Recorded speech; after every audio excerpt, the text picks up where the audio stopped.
Tenga listo el tinto que ya vienen los huevos, revueltos con la receta inviable de una intervención militar en Venezuela que tanto está promulgando la derecha en precampaña. Desde la redacción de La Silla Vacía, soy Tatiana Duque. Es miércoles 15 de enero. Tanto Álvaro Uribe... Nosotros pedimos una intervención internacional, preferiblemente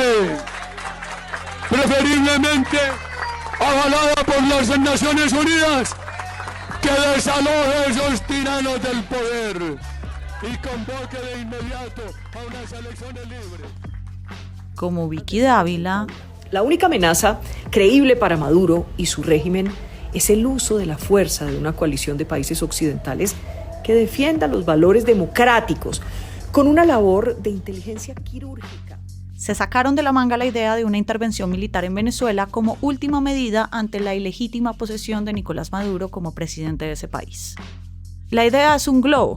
No hay ambiente en Colombia ni en otros países de la región para meterse en ese chicharrón. Tampoco es una salida que contemple la golpeada oposición venezolana. La historia de las intervenciones militares en las últimas décadas sustentan que hacerlas es una mala idea.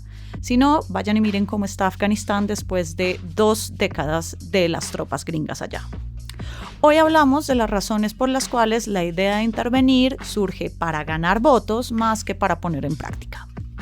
Elizabeth Dickinson es la analista senior para Colombia del International Crisis Group desde 2019. Desde 2011 investiga a Colombia, primero como periodista y ahora como analista. Gracias por pasar por acá. Muchísimas gracias por la invitación, qué gusto estar con ustedes. ¿Qué tan real es llevar a cabo una intervención si alguno de los aspirantes de la derecha, los de Álvaro Uribe o la propia Vicky Dávila, llegan al poder con esta promesa? Pues yo creo que lo primero para decir es que para mí es una sugerencia poco seria. Muchas veces cuando pensamos en una solución militar, nunca es una solución, sobre todo cuando el problema es político.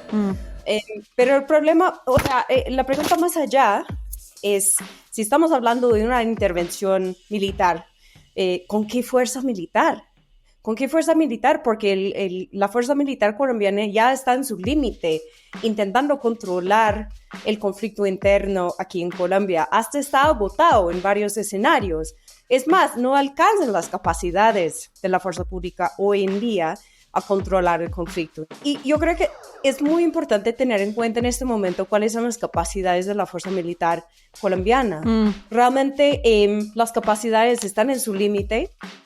Un solo ejemplo, en horas de vuelo. Ustedes saben en este país que es tan complejo en términos de terreno, toda operación e inclusive el abastecimiento de fuerzas en muchas partes del país requiere apoyo aéreo. Es una realidad.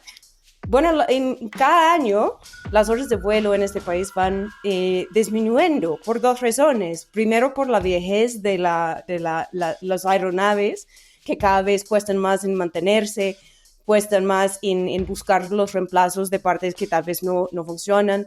Digamos, el porcentaje de aeronaves que están en función, de helicópteros que están en función, que puede desplegarse rápidamente, es disminuido. Y también por el caso de la tasa de cambio. Los costos militares se pagan en dólares. Entonces, si el presupuesto en pesos sigue igual cada año, pero la tasa de cambio está disminuido, pues hay menos horas de vuelo, no hay nada que hacer, que el combustible se paga en dólares. Entonces, ¿con qué fuerza militar vamos a intervenir y pensar en abrir otra frontera en Venezuela? Para mí, me parece una irresponsabilidad contemplar esta posibilidad. Y esa realidad también la viven otros países de la región en términos militares y económicos. ¿O ves algún tipo de ambiente en algún lado para disponer a su propia gente para ir allá a ver qué pasa? Correcto, y inclusive si miramos los otros ejemplos por diferentes lugares del mundo, pensamos en lo que hizo, yo soy de Estados Unidos, mi país en Somalia en los años 90, lo que hicieron en el OTAN en Libia durante la primavera árabe. Pues una intervención humanitaria suena muy bonito, pero en lo práctico, en muchos casos lo que hace es termina abriendo otras olas de conflicto. Entonces, ¿qué problema política, qué situación humanitaria vamos a resolver con una fuerza militar? Mira, Ecuador está muy enfocado en su propia seguridad. Venezuela obviamente está enredado en su problema político. Brasil, intentando superar situaciones políticas y también económicas. ¿Quién más va a ayudar con este escenario? Además, con la llegada de la administración de Donald Trump en Estados Unidos, que lo que menos busca es abrir más inestabilidad que puede contribuir a una ola migratoria que para ellos es prioridad. De acuerdo, que es un viraje a lo que sí intentó planear en 2019 cuando sí buscó una salida militar. Ahora, Elizabeth, sí tenemos antecedentes claros cercanos como la Operación Gedeón. 6 exintegrantes de las Fuerzas Armadas venezolanas que afirman haber participado en el operativo dicen que el mismo fue puesto en marcha desde Colombia por el mayor general Cliver Alcalá y otros militares venezolanos.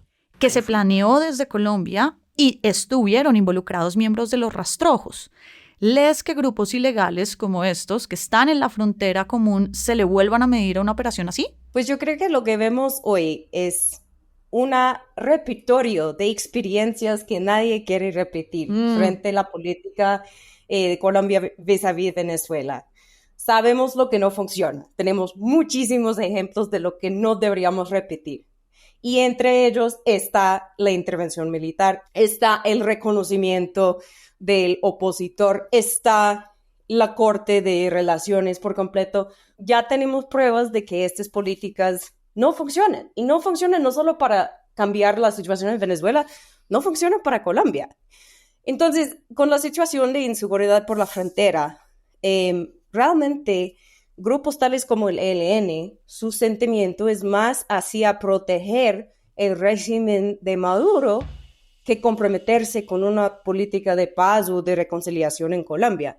Entonces, tal vez abrir otra frontera con Venezuela sería, pues, obviamente romper la mesa con el ELN, pero mucho peor sería abrir una nueva fase de conflicto colombiano en lo cual tenemos un componente internacional mucho más allá de lo que tenemos hoy. Como dijiste al inicio, es una idea irresponsable, pero es una idea que está moviendo la derecha en plena campaña presidencial. ¿Esto es un globo para ganar votos entonces? Pues personalmente, como vuelvo a decir, para mí es totalmente irresponsable ni contemplar esta idea. Yo creo que es algo retórico que les queda súper fácil a los que están fuera del poder, los que no tienen la responsabilidad de tomar decisiones, pero se lo juro que si discutir tal idea con cualquier miembro de la fuerza pública que conoce la situación de tanta profundidad, le va a decir que solución militar no hay.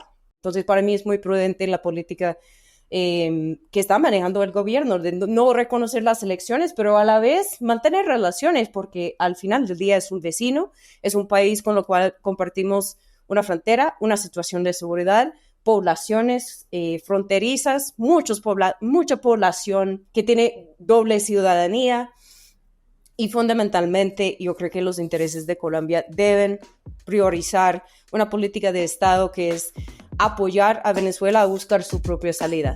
Gracias, Elizabeth, por tus luces y por pasar por acá. Muchísimas gracias. Y arranque el día con estas movidas. Habrá sesiones extras en la Cámara para que defina el futuro de la reforma a la salud en su segundo debate. Jaime Ramírez Cobo, el ex asesor de Laura Sarabia en el Congreso, será escuchado por la Fiscalía en interrogatorio este 21 de enero por el escándalo de corrupción en gestión del riesgo. Y a finales de año, el Ministerio de Justicia planea erradicar la ley de sometimiento para bandas criminales. Ese sería el camino jurídico para las que negocian con el gobierno. Toda la movida de poder está al aire en lasillavacía.com, en las redes y en el en vivo. Y por acá cada mañana estará servido su desayuno político favorito. Fernando Cruz es el productor de Huevos y Juana Rubio Tovar es la practicante editorial. Yo soy Tatiana Duque y nos escuchamos mañana. Ya están abiertas las inscripciones para el programa de Inmersión Colombia 2025 de La Silla Vacía.